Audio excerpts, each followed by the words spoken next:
My name's Madikay. Grew up in the Gambia, went to school here, and then I was fortunate to, be able to go and study in the UK.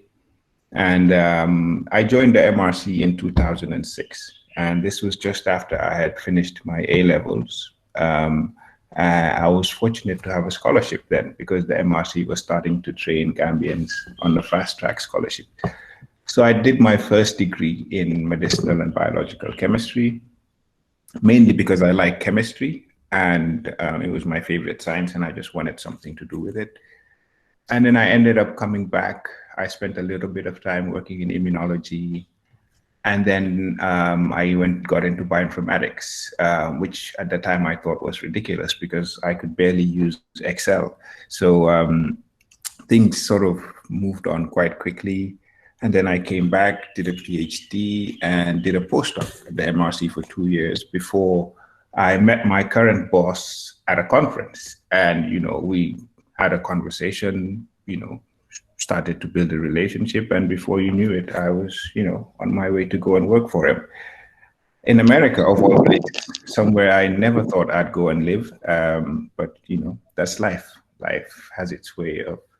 So today I want to talk to you about the transmission dynamics of SARS-CoV-2.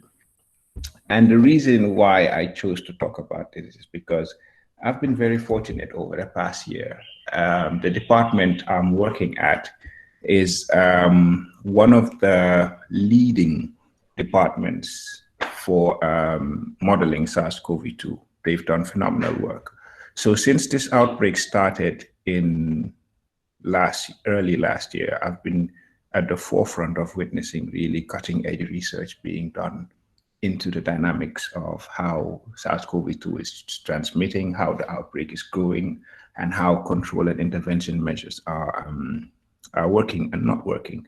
And I wanted to sort of give this talk so that we can sort of start to break down some of the things, all the myths and the misconceptions, so we understand why. So for example, when someone says to you that you should wear a mask, why should you wear a mask? What is the benefit of wearing a mask?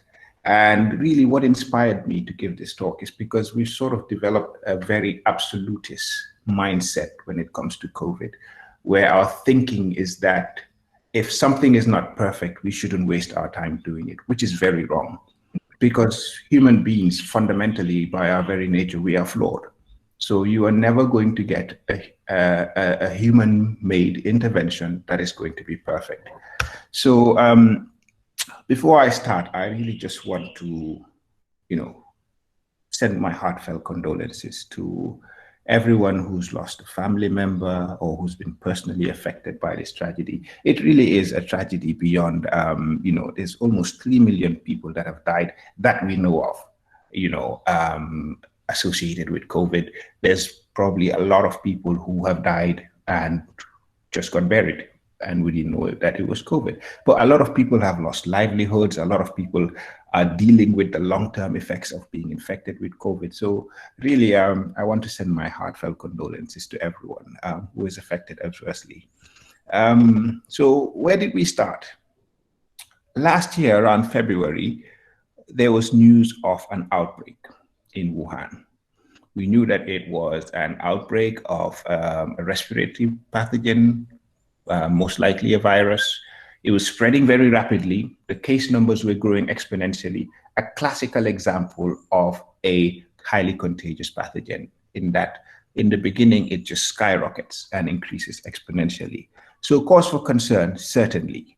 And even more worrying was the fact that in a short space of time, the hospitals in Wuhan were overrun. Do you remember these images from early last year where, you had massive testing centers being built in China? You had a hospital that was built in a matter of days or weeks, But, I mean, China has that capacity, but nobody else in the world has that kind of capacity. So these are all, early signs, which is really why I said it's an unpredictable yet predictable tragedy, because we saw the writings on the wall from very early on, and warning after warning after warning was being sent out, and nothing was done. And really what we've seen a year later, what we know now is that you have to hit fast and you have to hit hard against this virus. If you allow it to have a foothold in the community, it gets out of control. So what we knew, I mean, we knew it was deadly, especially in older people. We knew it was spreading very fast. Early analysis showed that the basic reproductive number was 2, meaning that on average, every person that gets infected infects 2 other people. So you can imagine, I mean, if it's a WhatsApp viral message that everybody who gets the message sends it to 2 people, it's going to go viral in a short space of time and it's going to blow up. We knew it was a respiratory pathogen. It caused pneumonia. And we also knew that it was caused by coronavirus. I'm not going to talk about genomics in this talk because I wanted to stick to the practical things that affect our day-to-day lives.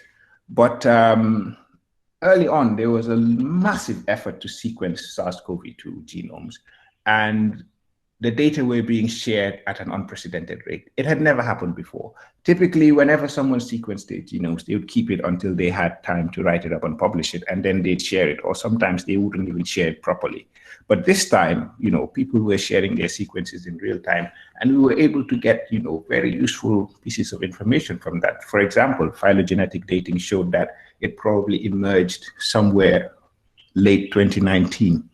Which seems to remain consistent, although now there's more sort of scrutiny into that date and how soon or how early SARS-CoV-2 actually emerged. The next question is really, how did it spread across the world? And it's really, we spread it. Human beings carrying the virus spread it. Because, the world is increasingly a village. It's so easy now to wake up in Gambia today and have dinner in China. It's easy to, go from one end of the world to the other with very, very much ease. And early on in the outbreak, one of my colleagues, Pablo, he looked at the air travel data. So he was looking at the volume of air travel from Wuhan or from China to different parts of the world. And he just did a simple regression analysis. And he says, well, how many cases do we know have been imported into this country from China versus what is the volume of daily air travel? How many people a day are traveling? And what he saw was that, well, the countries where we were seeing more cases of importation have generally more travel with China. There were some exceptions, for example, like Singapore, which was identifying more cases than you'd expect based on travel. But that is because very early on, Singapore had a very good public health framework for identifying and tracing cases of SARS-CoV-2. You had other places like Indonesia, where basically there was a sense of denial about COVID and they weren't really looking for it. So even though you'd expect more cases, they were detecting less.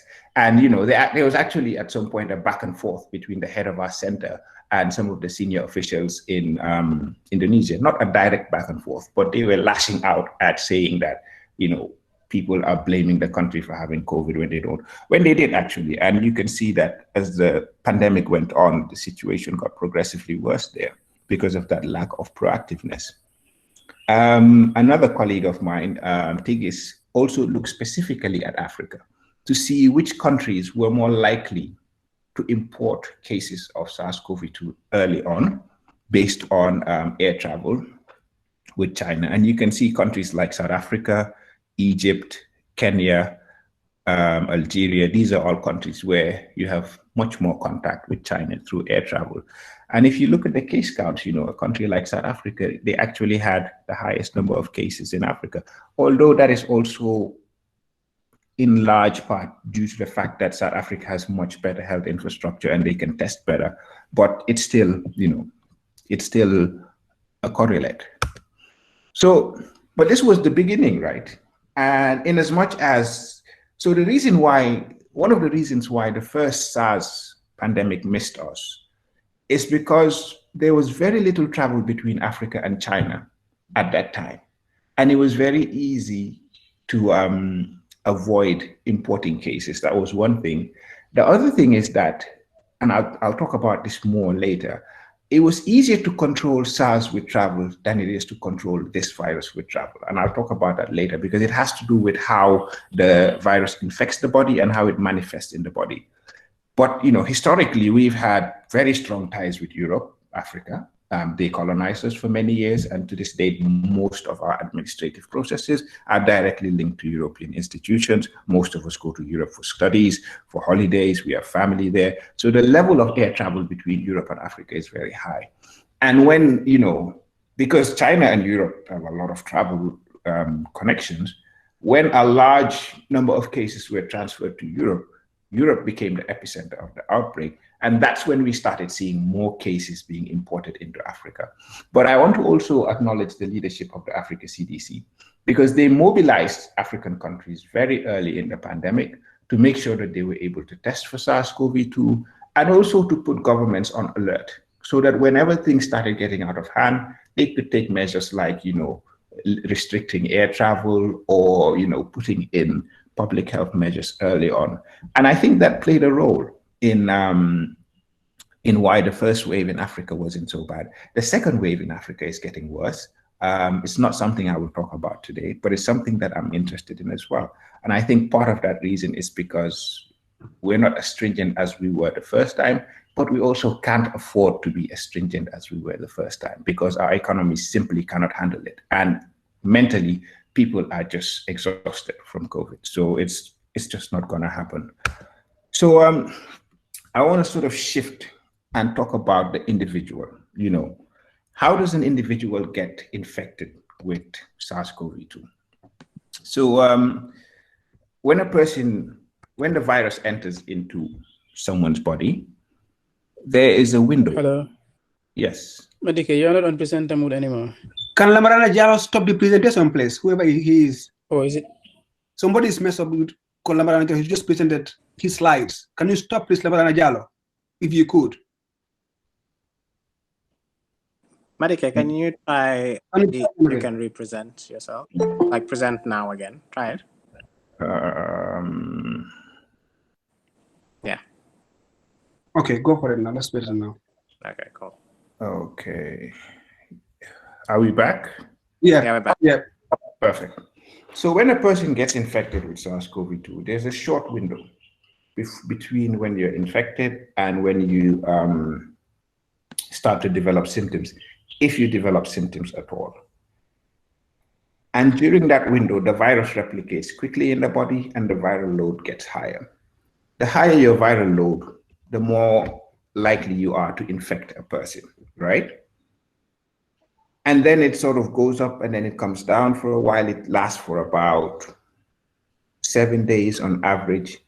And during this time, you know, if you do have symptoms, those symptoms progress over time. Some people become mildly ill, others develop more severe illness, and then you have a fraction that develop critical illness. And the older you are, the more likely you are to sort of progress into these later phases. But the way that this virus replicates in the body and the timeline of this replication is very critical to understanding how the transmission occurs. So let's think about how actually, what needs to happen for transmission, right? I mean, the first thing is you need to actually make contact, you know, and in this case, we're going to say make contact with a person because people are the primary drivers. And then the person you're contacting needs to actually be infected, right? But that doesn't confirm that you're going to get, you're going to transmit the bug, right? If, for example, you shake a person's hand and the person passes on the virus to you, if you go ahead and wash your hands straight after, you're not going to get infected. If the person speaks to you, they could transmit the virus. They could not. There's a chance they may not transmit the virus. So there are two things here from a mathematical perspective to think about. One is the contact rate. How many people are you coming into contact with in a given day? And two is the chance of infection given the contact. If the person you contact with has the virus, what is the chance that they transmit to you? And you know that it really depends on the nature of the contact that you're having with the person. For example, if you shake the hand of an HIV positive person, you're not going to get HIV from that. you know, if you have sexual contact with a person with HIV that's not protected, there is a chance you could get infected, but even that is not 100%, right? I mean, another example is, you know, you come in the office, maybe the person before you sneezed with some virus, they held a handle, and you come in and you hold a handle, you know, you're exposed.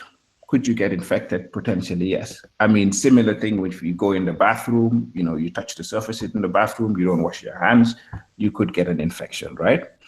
And these are all important in terms of understanding why we're targeting certain interventions, what we hope to gain from them, and also in terms of predicting how many infections you're going to get in the future based on the prevailing circumstances. So, for example, you're asked to wear a mask because, you know, we know that it's a respiratory pathogen. When a person is speaking, when a person is talking, when they're shouting, they can, you know, give out droplets. Or if a person sneezes in their hands or rubs their eyes, they can get the virus on their hands. So that's why we're asking people to take responsibility in terms of wearing a mask, in terms of washing their hands. But it gets to a point where there are so many infected people in the society that when you step out, the chances that you encounter an infected person are really high. And that's why they introduce some of these measures to stop contact, right? I think there's someone whose microphone is on. If your microphone is on, could you please mute it? Okay. But the challenge is, you know, if, for example, you ask people not to meet, you know, you affect their money, people can't go to work, you affect children going to school. We have some kids, you know, who have missed out on a year of in-person learning, and there's no telling how adverse that could be on their long-term prospects, right?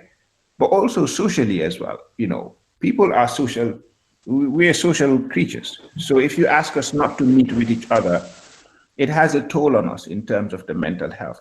And finding a balance between, you know, not having an excess of infection and not having too much of an adverse effect on people is extremely difficult. And, you know, you can make the case that many people have gotten it wrong, but someone had to try. And I guess we can learn from it.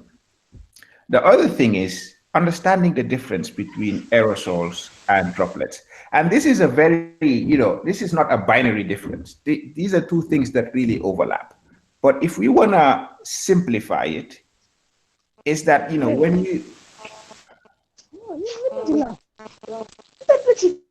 Sorry, Madikay, I think there's a radio-like noise coming from Paulina Mendy. Can you please mute? Paulina Mendy. Paulina, please mute. Thank you. Could you have capacity to mute everyone? No, I don't have the capacity, unfortunately. Okay. Actually, I do, actually. Let me see. I think I should be able to, yes. So just mute her. If you have the capacity, just do that and then unmute, give Madikay permission to. Okay. So there's two types.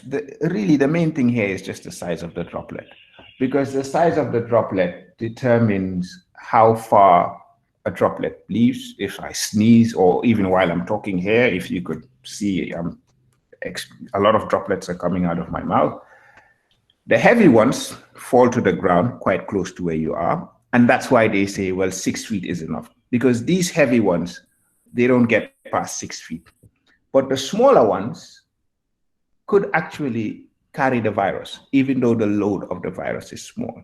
So if I'm standing outside with you and we're 6 feet apart, I mean, every time I speak, those smaller ones probably get blown away with the wind.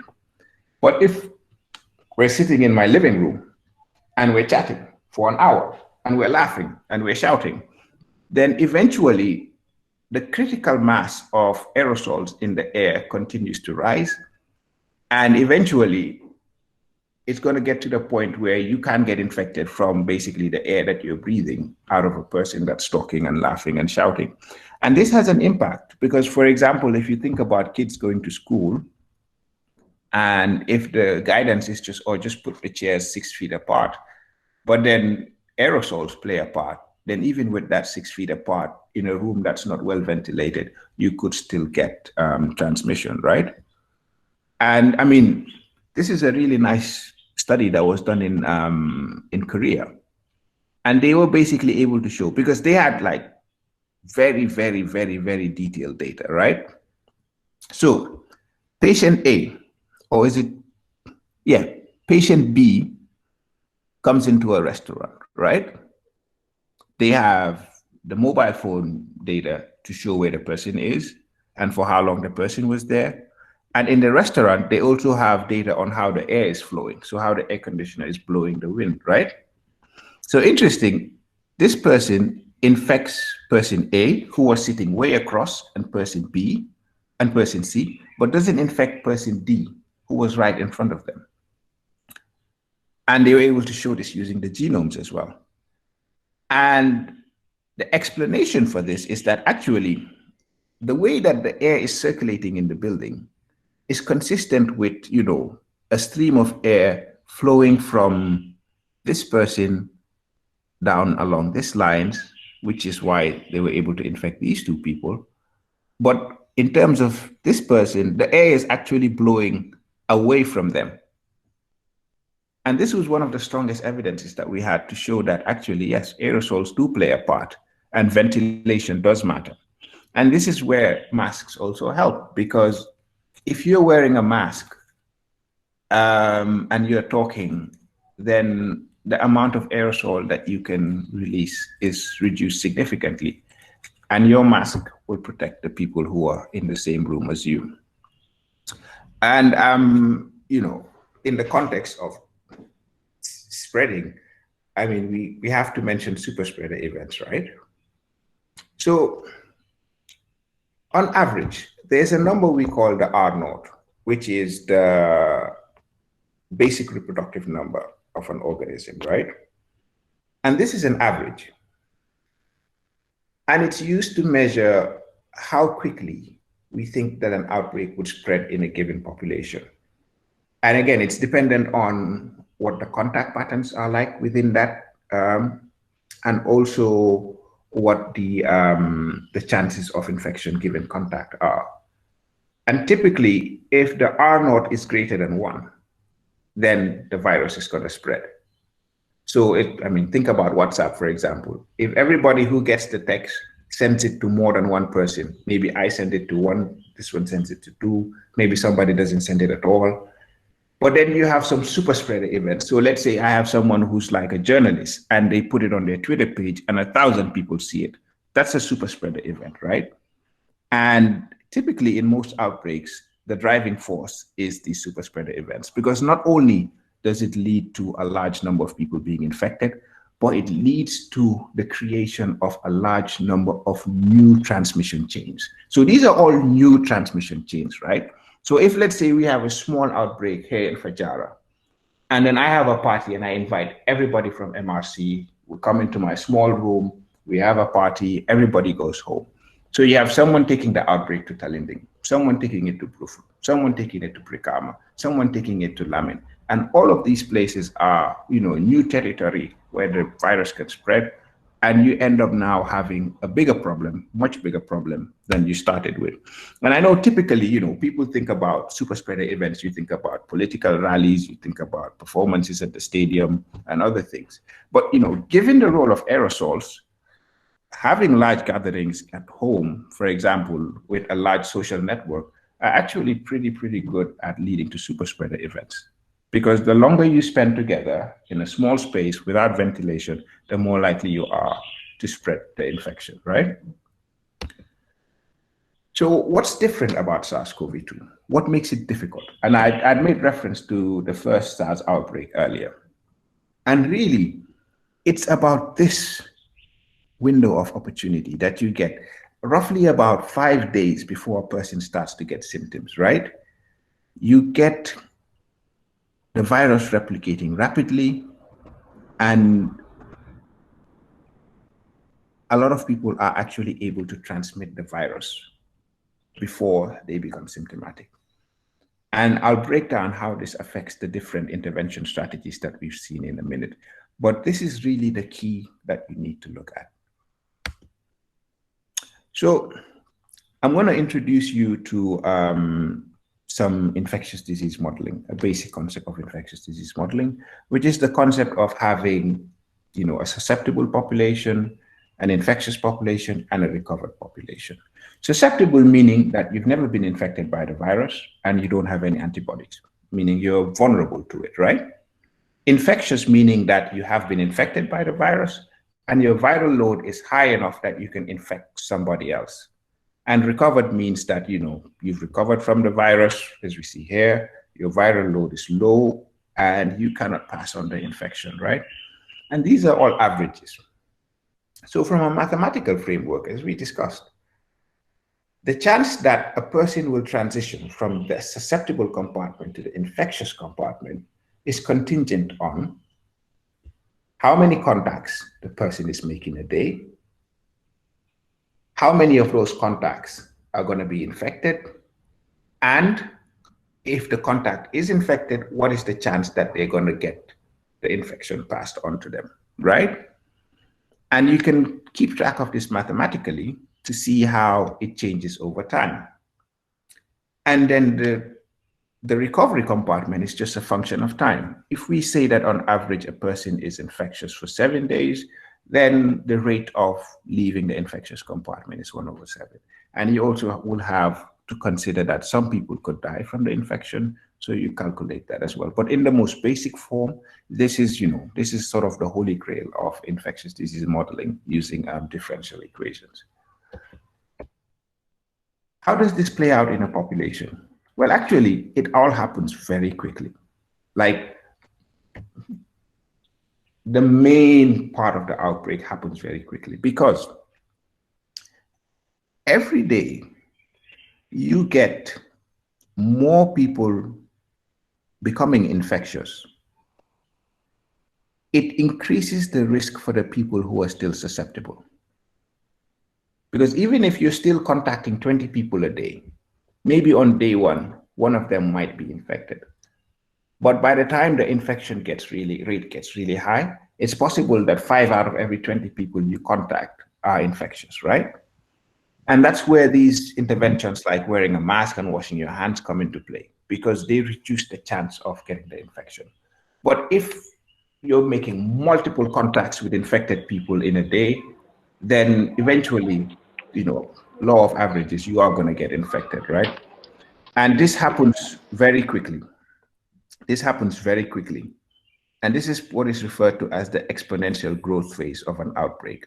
But eventually, enough people become recovered that, even if a person is infected, the chances are that the person they will be encountering will be recovered and they cannot infect that person, right? So basically, the virus runs out of places to go. So let's look at some scenarios. For example, let's say we start off with this population where you have 3 people are infected, and eventually those 3 people recover, but each of them has infected 2 other people. So now you have 6 people that are infected in the population, right? So for these people who are here, who are still susceptible, the risk of infection has increased quite significantly, right? And what you're likely to get is that eventually in the latter stage of the outbreak, which is what we refer to as herd immunity, when people are infected, the people they are likely to encounter are most likely, They're most likely people who are already immune, and you don't get that sort of exponential growth because it's kind of like a wildfire. If you burn down all the trees, you might still have pockets of green here and there, but you can't get to them because everything around you has been burnt, for example. But getting to that point is the difficult part, because it means it's a violent process, basically. Because every person that gets infected, is possible to get sick and it's possible to die. And if that happens to where you have a case where you have hundreds of thousands of people getting infected a day, even a 1% rate of 100,000 means 1,000 people are either going to be in hospital or they're going to be in a critical condition. And it's just about the numbers and the scale, right? Another possibility is that, people get infected, but they don't actually pass it on and the epidemic dies out. And this is called fade out. And fade out is actually very common in small populations like in the Gambia. And if you remember, earlier on in the pandemic, we had cases where we'd see a case and then it would disappear. A few months later, we'd see another case and then it would disappear. And that could have been fade out, where they just didn't transmit it. And this can happen by chance, or it can happen by intervention as well, where people are aware, they're washing their hands and they're doing the things that they need to do. But why are we getting recurrent waves of SARS-CoV-2? Why didn't it just happen once and finish with it? Well, one reason is because there's seasonality. Typically, coronaviruses, and this is data from the US, typically coronaviruses, they peak in the winter. So at the start of the year in January, the infection rate is very high. It goes down gradually as the temperature warms up. And towards the autumn, as it cools down, you start to get an uptick of cases again. And then there's also the interventions. So some of my colleagues, they did a really nice modeling paper earlier on in the pandemic, and they were showing what the different potential scenarios could have been for SARS-CoV-2. So in this scenario, for example, they had a short lockdown around April, and then they didn't do anything after that. And you can see sort of the outbreak went on. And depending on how effective the lockdown was, the outbreak was either spread out longer or it happened faster, and there was no second wave. But if you basically had a stronger lockdown or a longer lockdown, it means that you beat the virus back down. So you flatten the curve, but you did it artificially, right? And in order to keep the curve flat, you have to maintain those measures, which is not achievable because of the implications on human life, right? So then you'd have one wave and you still have susceptibles. And towards the winter time, when it starts to get cold again, you get more cases coming up, and then you get a second wave. And in other places, like, if you look at the last, which is sort of what they have in New Zealand and Australia, where they have a zero COVID policy, they just maintain more stringent measures. And once they beat the curve down, they did everything possible to keep it down. So it's a combination of, measures and also seasonality. So in April, May last year, we beat the virus down in many places, which was a combination of the interventions and also the fact that because of the weather getting warmer, the virus naturally wasn't able to transmit as effectively as it was a few months earlier. So last year in May, or I think it was around April, I got together with a few of my colleagues, and we were concerned about the situation in Africa. So we wrote a letter talking about how some of these interventions could play out in Africa. And I'll go through each of them. But, in essence, when we wrote this letter, we were probably at this stage in many African countries where we had local transmission, meaning people were passing it on to each other. A lot of countries had closed their airports. We'd started doing testing and isolating cases and also doing contact tracing. And we'd started advising people to practice social distancing and public sensitization. But I think really one of the things that we really lacked was the public sensitization arm of it. I mean, I personally think that we're at a stage now where a lot of people have just switched off on COVID. But I don't think that's because of the people. I think that's because of the way in which we have engaged people. I don't think that we've given people the reasons and the explanations for why they're doing things. And also, unfortunately, we haven't had the leadership that has led by example in many cases. In many cases, we've had leadership who've actually increased the confusion and just made the situation worse. So, I mean, the first thing to think about is really the test, trace, and isolate strategy. And this is sort of the gold standard that is preached by the WHO. But it's not that straightforward. Building PCR testing capacity is in itself is challenging, but scaling it up is even more challenging. I mean, probably some of you on this call have volunteered for COVID-19 testing, and I'm sure it was a nightmare because you were just working and working and working and working all the time. And it was every day you'd come in and you do hundreds of extractions and run hundreds of PCRs. And it's really difficult if you don't have robots and these sorts of things. Even if you do have robots, it's still challenging.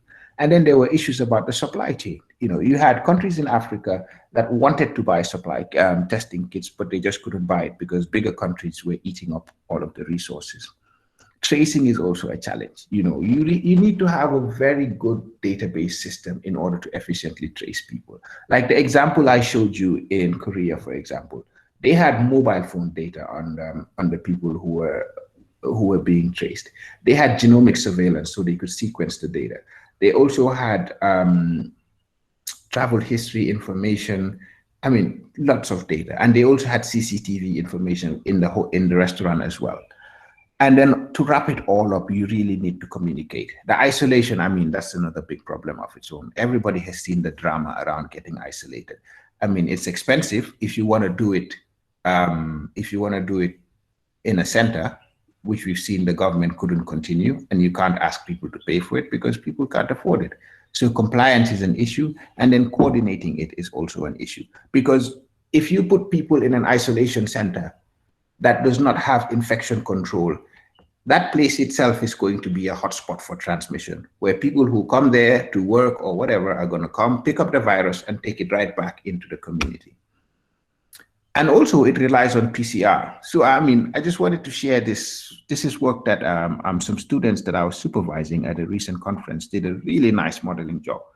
So they were basically, our point was that the current model for isolation doesn't work because it relies on PCR. If you want to get a PCR test, well, 2 or 3 days maybe, if you're lucky.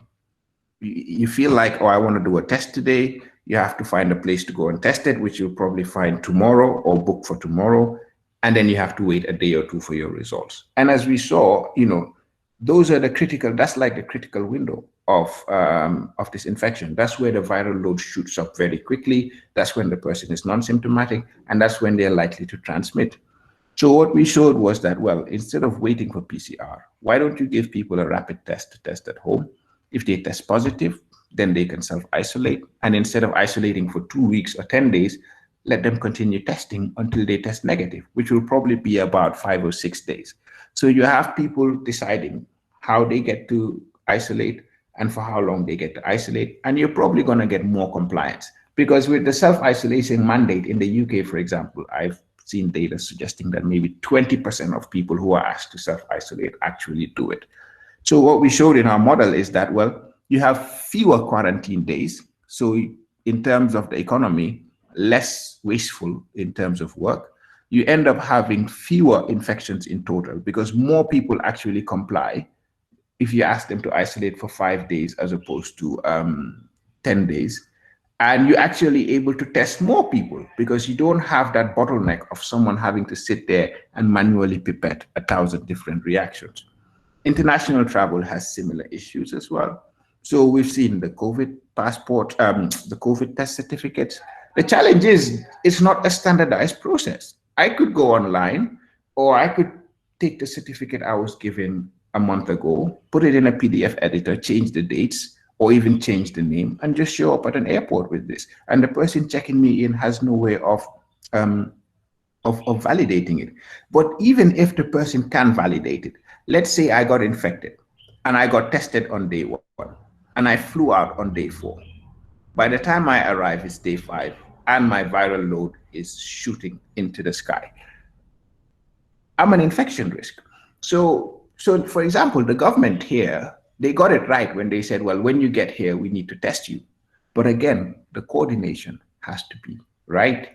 The implementation has to be seamless because, I mean, for someone who's been traveling for a day or two, any added stress that you're putting on them, you have to make sure that, you know, you don't give them a reason not to want to work with you on this. And it's not easy. You know, it's really challenging. Symptom-based monitoring, again, is a challenge because, like you said, by the time you start feeling sick, you've already been contagious for a while, and chances are you would have transmitted, or you would have had your best days in terms of being transmissible already. Stay-at-home orders in Africa. Now, this one is particularly, particularly interesting. The way we live in Africa is different, right? And many houses are overcrowded, but also they're multi-generational. So you would find actually that because of this, you come to the house and most of the boys are outside. They're sitting outside, either they're drinking a tire or they're chatting with their friends, and they're outdoors, which is good in terms of COVID, because outdoors reduces the risk of transmission. The virus doesn't like sunlight, the virus doesn't like heat, doesn't like humidity, and the wind disperses all the aerosols. But if you ask the whole family to stay indoors in a poorly ventilated small room that's cramped, you might be putting the elder members of the family in danger. Because on an average day, a young person that's working leaves the house at 8, finishes work at 5, maybe comes home around late in the evening, and they might have some other activity. So the amount of time that they spend with the older people who are more vulnerable is small. So it's a lot to think about. But then also, the way we work in Africa is very different as well. A very, very large proportion of the population don't have a salary. They rely on going out every day and making money. And a lot of them don't have savings. There's no public welfare. There's no pension. So they have nothing to rely on except primarily what they work on in the day. So if you shut down an economy like they did in the UK or they did in the US, in Africa, you could have a humanitarian crisis that's bigger than the problem you're getting from COVID, simply because the population is young enough that they can absorb, the public health hit that they're getting from COVID, but they can't absorb the public health hit that they're going to get from the added burden of poverty and hunger. Lastly, I think masks are probably the underrated intervention in this pandemic. Granted, you need to wear your mask properly and it works better if everyone's wearing a mask. But I think the messaging behind masks hasn't been good enough. If I'm wearing a mask, I am significantly protecting everybody I come into contact with if I do have COVID. And, my mask protects you, your mask protects me. If both of us are masked, then we're both protecting each other significantly better than without masks. And even now, I still wear a mask when I go out, even though no one's wearing a mask. And sometimes people do ask me, why are you wearing a mask? And I say, you know what? It doesn't cost me anything to wear a mask. Not buying a mask, but wearing a mask, it doesn't cause significant inconvenience. It doesn't affect my health. But knowing that potentially I could have the virus and pass it on to someone who's vulnerable, and that this mask is a barrier to that, is worth it. Because, who knows? It could be somebody's auntie, it could be a friend who's asymptomatic but lives with their mom who has underlying conditions, and through that chain, you pass on the virus. And it might seem small for one person, but if enough people in the society do this, you'll see a significant impact in terms of stopping the trend. And finally, just as a closing remark, all of the measures that I've highlighted here are not perfect. None of the measures are perfect. You have the personal measures like wearing a mask, physical distancing, staying at home when you're sick, limiting your time in a crowded area. So for example, if you go to a crowded mosque, don't stay in a crowd for hours chatting or what have you, not, go and do what you need to do, go out. Then you have the more shared responsibilities like, having ventilation and air filtration, quarantining and isolation, vaccines, government messaging. And each of them is imperfect, but just like Swiss cheese. So, the Swiss cheese is the really nice cheese that has holes in it. The one that, Tom and Jerry, if you remember Tom and Jerry from when you were young, that's the cheese that Tom is always using to try and trap Jerry, right? It's really, if I told you that that slice of cheese with that massive hole could actually stop a particle from going through, you'd say no. But if I took multiple slices of that and I oriented it in ways where the holes were not overlapping, eventually the number of particles that are getting through becomes less and less and less. And, you know, overall, you have a positive impact. So on that note, I think I'll leave you with that. And thank you all for attending. And I'm happy to, you know, to take any questions and discussions. Thank you very much for that really insightful talk, Madikay. I certainly learned a lot, and I'm sure others did as well. If anyone has questions, please leave them on the chat. The Q&A will be moderated by Mustafa Jaite. Yeah, and then after the Q&A, we'll have some closing remarks from the UTG Science Student Association. I think Mohammed Haidara, if I'm correct. So Mustafa Jaite, the floor is yours. But before we go into that, can we all give a round of applause? Can you do that?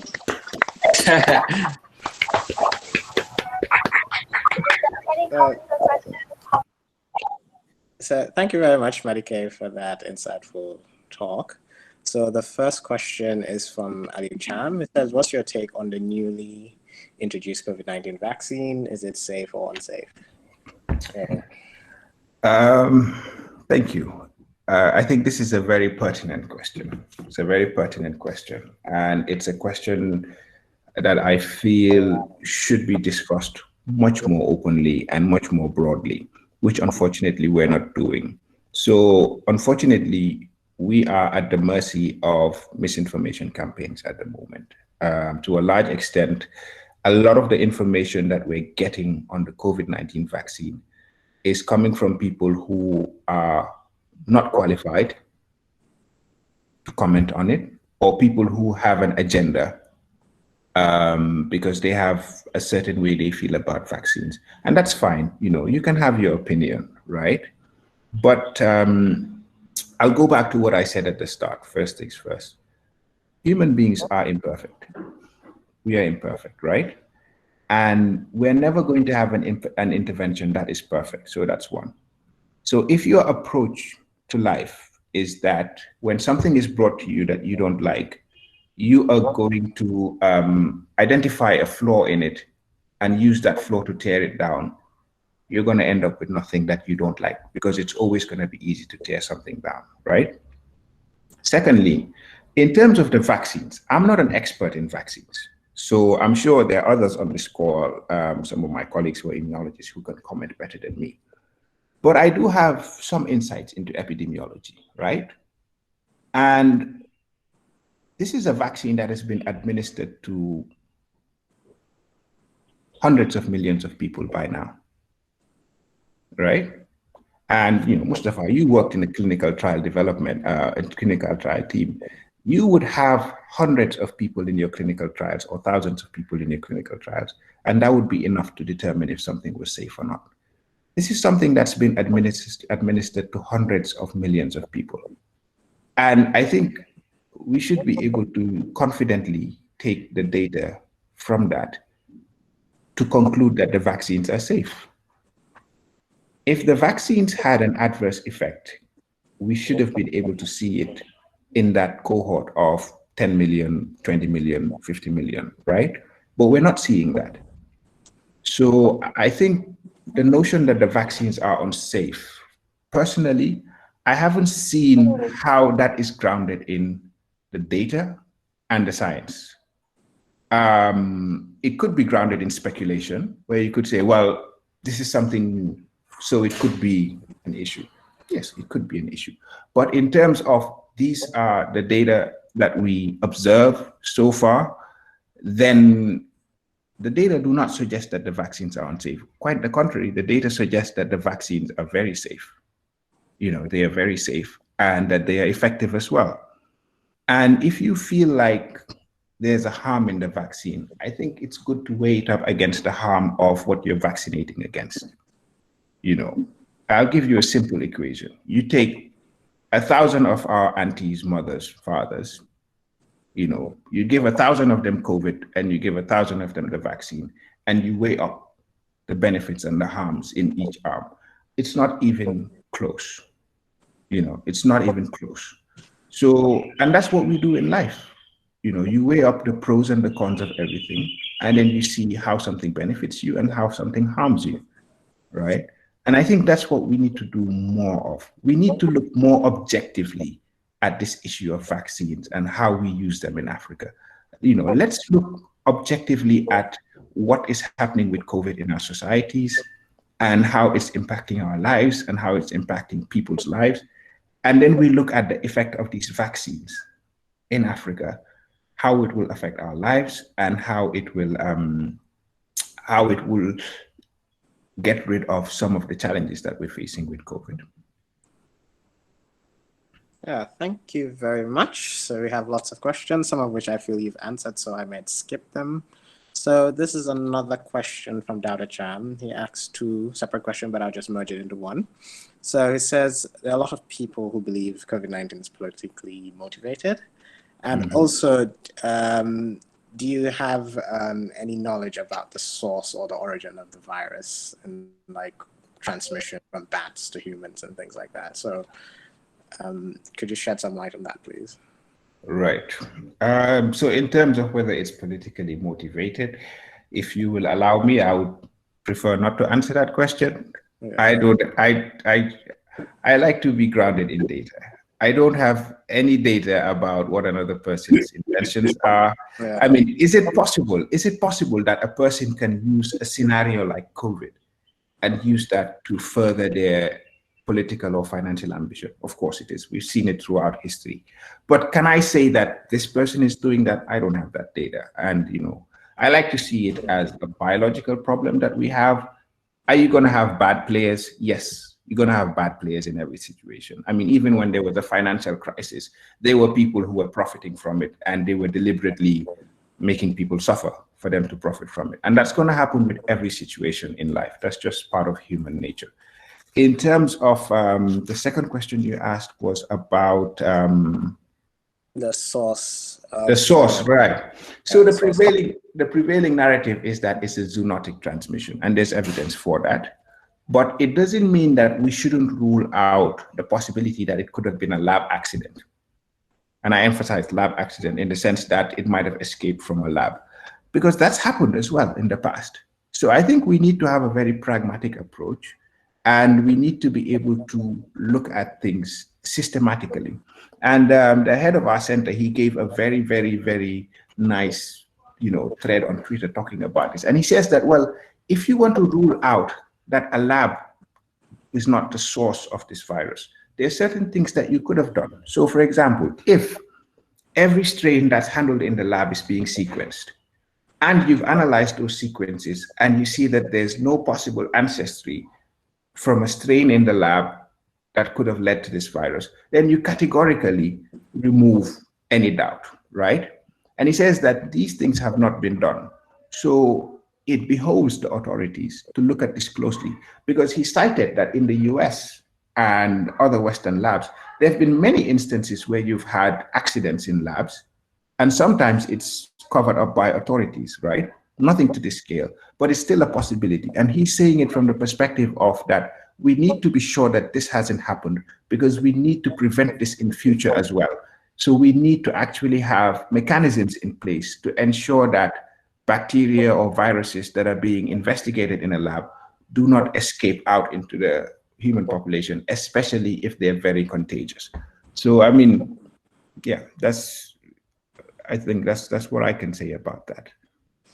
Okay, another question from Akshay. He said, how can Western countries decolonize public health and learn best practices for pandemic control from countries like Senegal and Rwanda? I think it's a lot deeper than just learning best practices. I think it's also about understanding the prevailing circumstances. You know, Mustafa, it's yeah, I mean, it's a heavy topic for me, but we have in Africa, we have very, very weak public health infrastructure in Africa. That's the reality. We have weak hospitals. In many places, we have virtually no surveillance. And we don't invest in public health. We don't invest in public health as governments. And that's something that has to change. We have to make public health a priority if we're going to push this continent to the next level. You can't have a continent being a viable business entity without a healthy population. We have a young population and we're riding on that. I mean, in COVID, we sort of rode on that because in Gambia, for example, 65% of the population are below the age of 35. I mean, these are people like myself. We have COVID. You might not even get a runny nose, but that is it's not sustainable. You can't continue to dodge a bullet by just standing there. Sooner or later, you're going to get hit by a bullet. So I think we really need to go back to the drawing board as Africans. And one of the things that we really need to do in Africa is we need to start manufacturing some of the things that we need for public health and for medical purposes. We really need to start manufacturing it. I mean, we have the capacity, we have the people, and there's no excuse for us not to be doing it. We just need to start doing it, really. And I think that's where we need to go. I mean, COVID is a manifestation of where we are. The reason why our COVID response is the way it is because that is where we are. And we need to have significant investment. And we need to also attract, Africans in the diaspora. We need to make the environment conducive for them to come back and contribute towards making that public health infrastructure stronger. Okay, this one is... Yeah, can I just come in? So some people raise their hand. Maybe we want to give them to ask. I think Amira Alvarez, her hand. If you want to ask your question, then we can come back to Mustafa. If that's okay, Mustafa. Okay, cool. Yeah, fine. That's fine. Yeah, Amira, over to you. Introduce yourself, please. Yeah, sure. Thank you so much, Madikay. That was really, really insightful. I actually had two separate questions. One was regarding cases of people who have been infected and then being reinfected. Do we have enough data now to see the average length of time that a person has antibodies and protecting them against reinfection? Do we have that? Do we have that data at this point in time? I haven't really kept up to date with that literature, but one thing that I did see coming up in that literature was that beyond the antibodies, that T-cell immunity is actually playing a role, and that T-cell immunity can last much longer.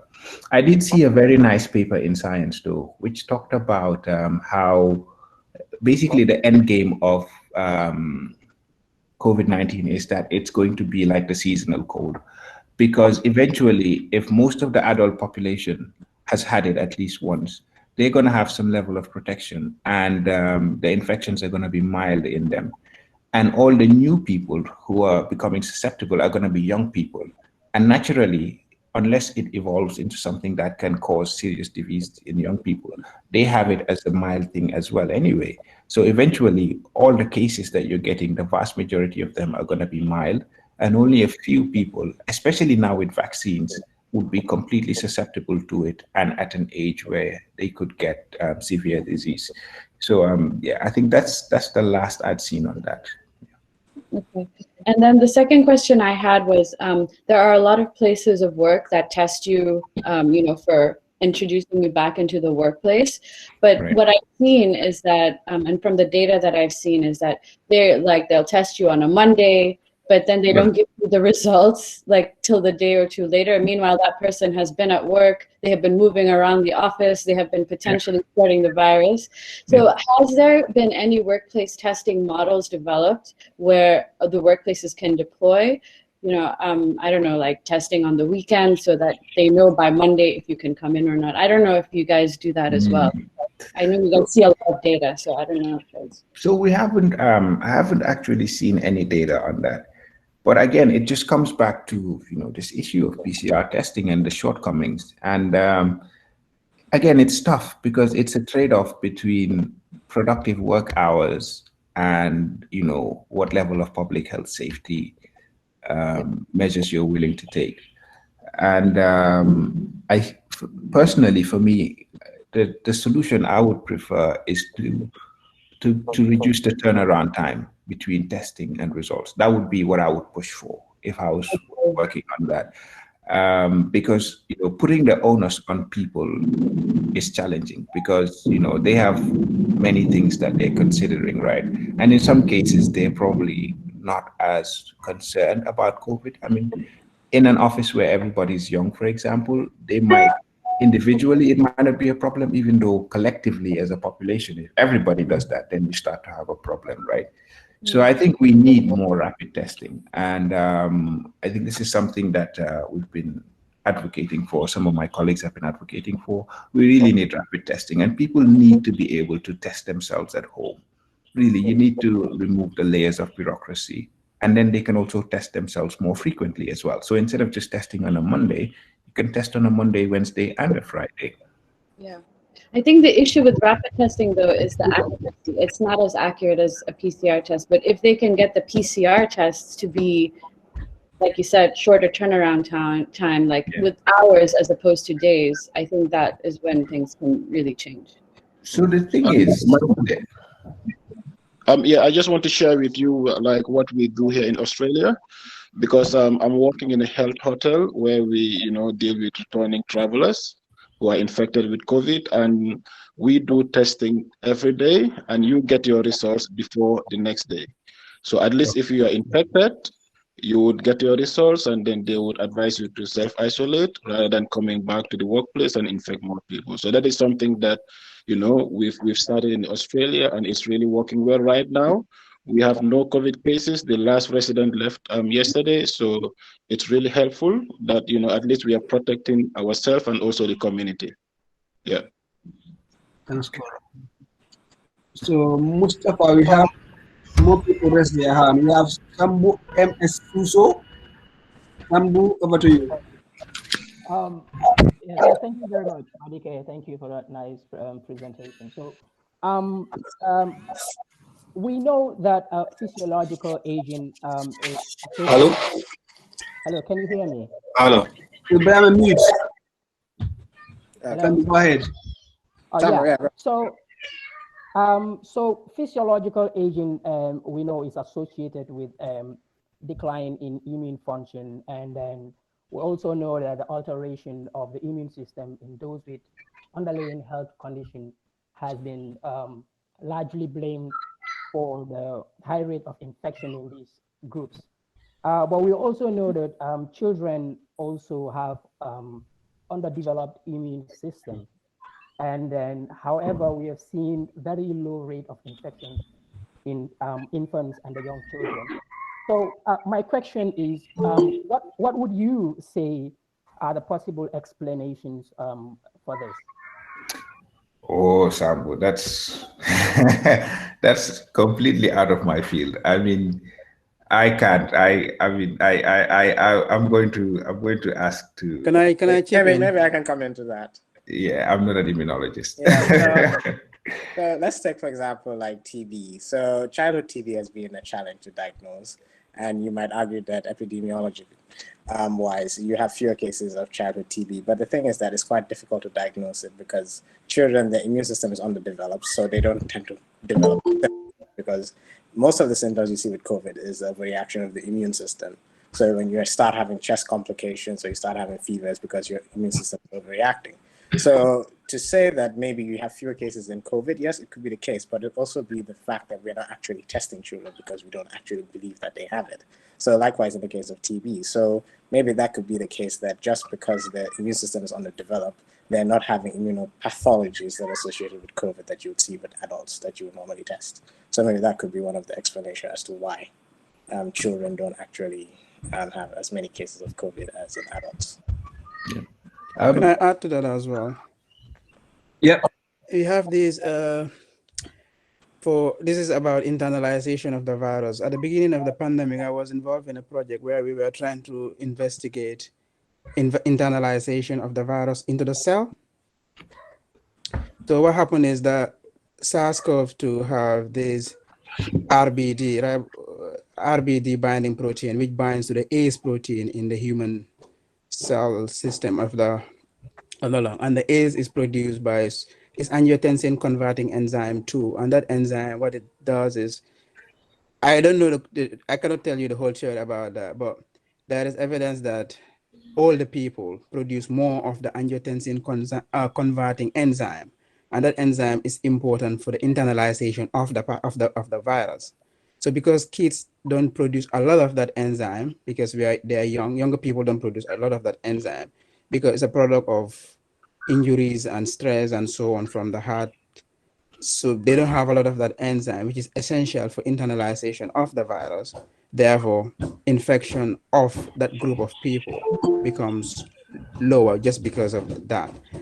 The evidence is very scarce there, but there is some evidence suggesting that. I don't know if that is really the case, but there is some evidence suggesting that.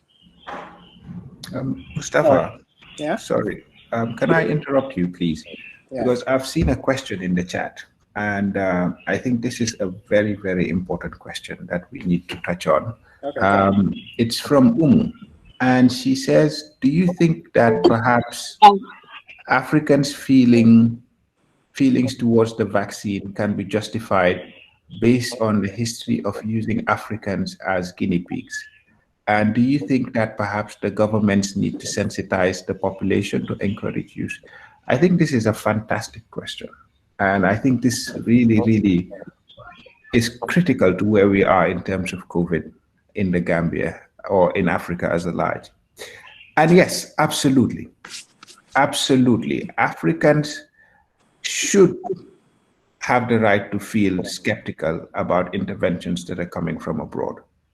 And those fears are justified based on history, right? And as she mentioned in the second part, it's the job of the officials to communicate appropriately with the population to put those fears at rest.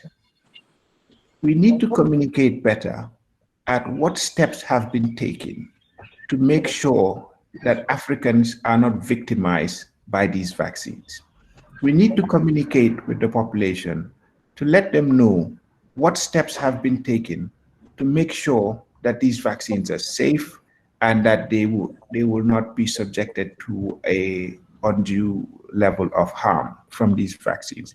And it's really, really, really important for us to have these conversations. I mean, not just for leave it to the government to do it, but as scientists, as brothers, as sisters, as fathers, as aunties and uncles, we need to be having these conversations with our families, with our friends, with our neighbors, so that we all have a level of understanding to know where we are, to know, what the trade-offs are. What are we giving up by taking a vaccine? What are we gaining from taking a vaccine? And why should we ultimately consider taking a vaccine? So, thank you for that question. And I'll hand over back to you, Mustafa. So I think I'll merge Du Cox's question and Safia Dudabo. So Du was asking, what are the main factors that drive mutation of the virus? And Safi was asking, how effective are the current vaccines against these new strains? So based on the data that's coming out, how effective are they? So mutation is a spontaneous process. Mutation is spontaneous, or at least that's the dogma. But then there's selection of mutations. So you have random mutations generated, and then you have selection based on selective pressures. And one of these selective pressures is pre-existing immunity. So if you have, for example, a immunocompromised host who has semi-effective immunity and they're infected with a strain for a long time, as that slight immunity plays onto the virus, it will select for new variants that are able to evade that immunity, right? And then there's also random mutation that's going to happen, and people who are going to be prone to reinfection and things like that. But then there's also mutations that would make certain strains more transmissible than others. So these are the factors that select, but the mutation itself is random. In terms of new variants, well, there's no guarantee that there wouldn't be a variant that the vaccine is not effective against. And that's why the most critical component of the vaccine rollout is speed. last year in May, we were busy debating for months whether we're going to wear masks or we're not going to wear masks, whether we're going to take kids out of school or we're not going to take kids out of school, and whether we're going to have social distancing or we're not going to have social distancing. Now, forget about whether it's right or wrong. Think about it from the perspective of how much time we lost debating these things. And during that time, we had nothing. There was no intervention, right? If we had a semi-effective intervention that was implemented in those weeks, it would have been much better than not having anything implemented. And it's the same for vaccines. You have a vaccine that's not 100%, and you roll it out far and wide enough in a short space of time, it is better than waiting for a vaccine that's perfect, but by the time it comes around, the situation is already out of hand. So we need to prioritize speed with the vaccination. We know that a large proportion of the virus that's circulating now, the vaccines that we have are effective against them. What you don't want is for those viruses to be replaced by ones that the vaccine can't have any impact on, and then you're stuck. So you need to have speed, attack it, hit the metal while it's hot with the best tool that you have in the shed. And once you're done with that process, you reevaluate and see. But thinking about this issue of variants and not to the point where you don't actually do anything is the worst case scenario. Okay, there's a question that was, I think Nana asked on behalf of someone. She said, someone asks, how contagious are dead bodies? So these are people who